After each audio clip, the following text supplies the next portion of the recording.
Hey, good morning, ladies and gentlemen. I'm your bro and your man George from Hustle to Healing. Um, I just want to share a little story with you that happened to me this morning. Uh, while I went to the store to get a cup of coffee, I saw a couple of guys outside, talking, and I happened to recognize one of them, and he recognized me too instantly.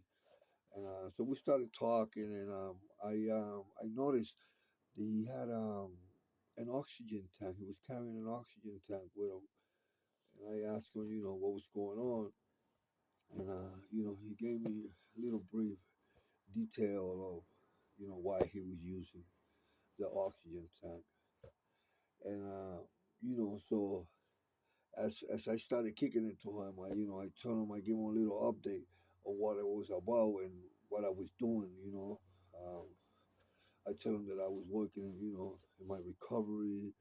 And it's been a period of time now since I got out of jail. I did over 26 years, and involved in gangs and drugs and alcohol, cocaine, heroin, weed, pills, you name it. Every habit that it was out there, I was on it. I'm not trying to glorify the lifestyle. I'm not trying to you know romanticize what I was doing.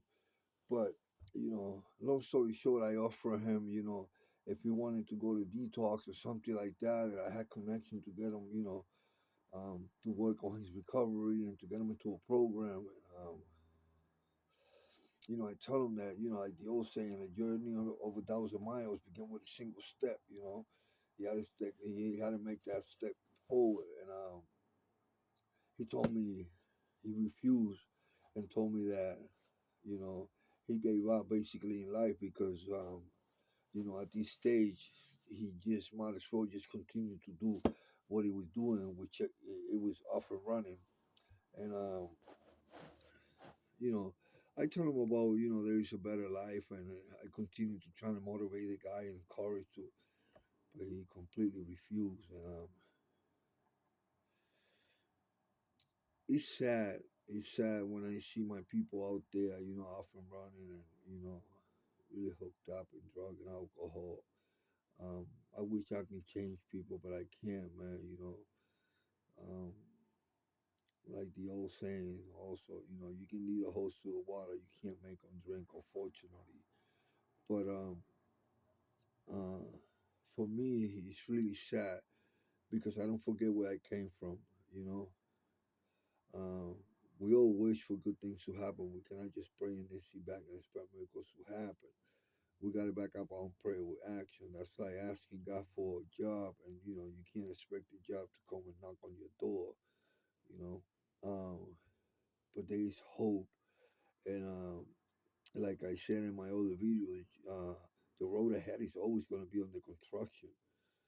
But you just got to do the work, man. It takes a lot of effort. It takes a lot of sacrifice, sometimes even tears.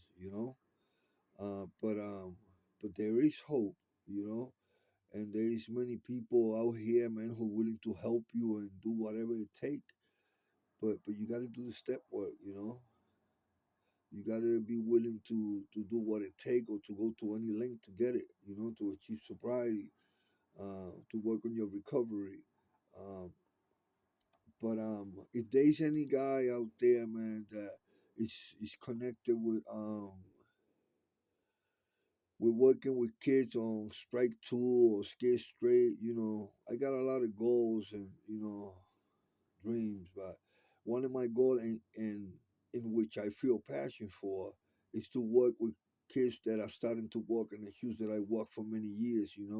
So if there's anybody out there that is well connected with some type of agency or schools or stuff like that are working with kids, man, subscribe to my channel, Hustle to Healing, and I'm out here, man. I'm out here and I'm willing to do the work, man. Um, So you guys have a great day, man, and don't forget, man, hustle to healing. I'm out here.